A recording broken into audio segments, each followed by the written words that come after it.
एक बार एक राजा का पुराना मंत्री मर गया। मंत्री बहुत ही बुद्धिमान था, लेकिन अचानक ही उसकी मौत हो गई थी, तो अब नए मंत्री की खोजबीन शुरू कर दी गई। साम्राज्य बहुत बड़ा था, इसीलिए उसे संभालने के लिए एक बहुत ही बुद्धिमान और दूर की सोच रखने वाले मंत्री का होना भी बहुत ही जरूरी था।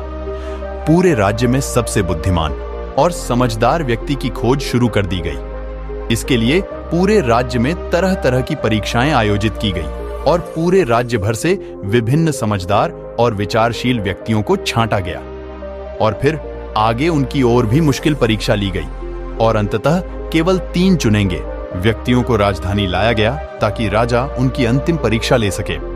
उन तीनों को राजमहल के एक कक्ष में ठहराया गया और राजा के द्वारा यह घोषणा कर दी गई कि कल इनकी अंतिम परीक्षा ली जाएगी और जो भी उत्तीर्ण होगा उसे राज्य का मंत्री घोषित कर दिया जाएगा। लेकिन आश्चर्य की बात तो यह थी कि शाम होते होते पूरी राजधानी में यह बात फैल गई कि कल राजा कौन सी परीक्षा लेने वाला है। सारे नगर में इसकी चर्चा होने लगी। राजा एक बहुत ही अजीब परीक्षा लेना चाहता था। कल सुबह उन तीनों को महल के एक बड़े कक्ष में बंद कर दिया जाएगा और उस कक्ष के दरवाजे पर एक बड़ा सा ताला लगा दिया जाएगा। वह ताला उस राज्य के गणितज्ञों, कारीगरों और इंजीनियरों ने मिलकर बनाया था। उस ताले पर कोई चाबी नहीं लगती थी। ताले के ऊपर केवल कुछ गणित के अंक लिखे हुए थे और उन अंकों में एक पहेली छुपी हुई थी। जो भी उस पहेली को हल कर सकेगा वही उस ताले को खोलने में सक्षम हो पाएगा।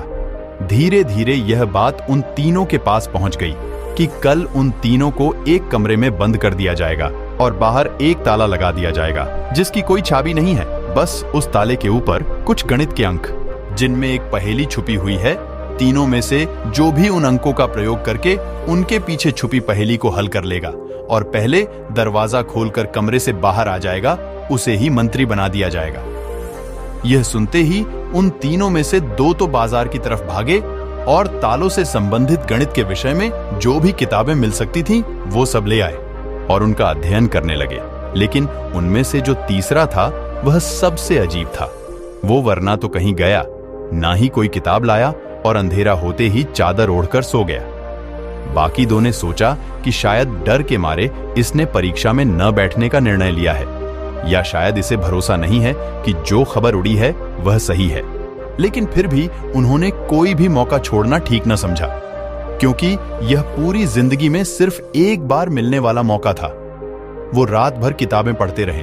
तालों के विज्ञान से संबंधित जो भी साहित्य उन्हें मिला वह सब उन्होंने पढ़ डाला। सुबह हुई तो तीसरा व्यक्ति सोकर उठा और उन तीनों को राजा के समक्ष प्रस्तुत किया गया। वहां उन्हें पता चला कि जो अफवाह उड़ी थी वह सत्य थी। उन तीनों को एक बड़े से कक्ष के अंदर बंद कर दिया गया। उसके बाहर एक ताला लगा दिया गया जिसके ऊपर कुछ गणित के अंक खुदे हुए थे।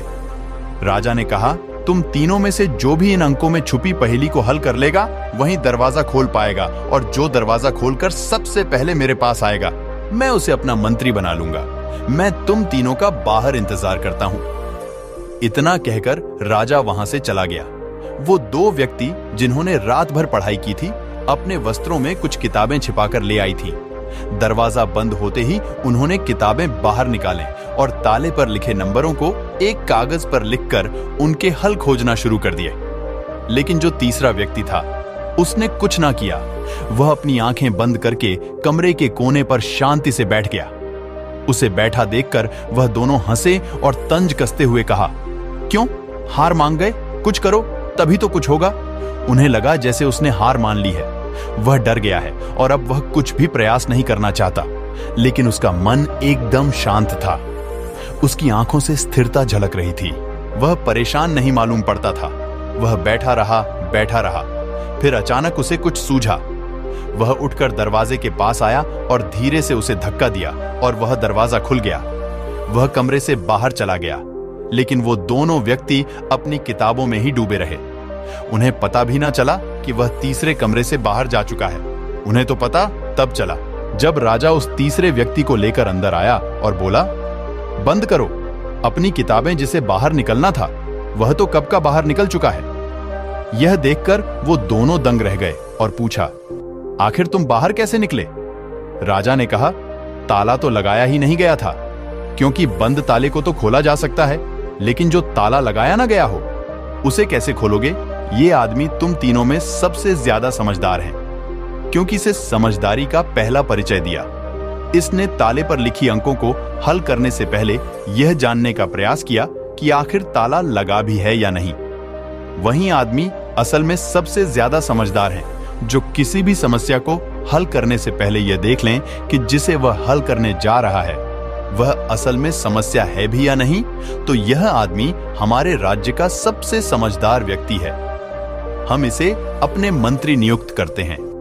तो दोस्तों, इस कहानी से सीखने वाली बात यही है कि जब भी हमें लगे कि हमारे सामने कोई बड़ी समस्या है तो जल्दबाजी में घबराकर उस समस्या का समाधान खोजने के बजाय हमें ठंडे दिमाग से यह सोचना चाहिए कि जिसे हम समस्या समझ रहे हैं वह असल में समस्या है भी या नहीं, या समस्या कुछ और ही है जो अभी मुझे दिखाई नहीं दे रहे हैं। धन्यवाद।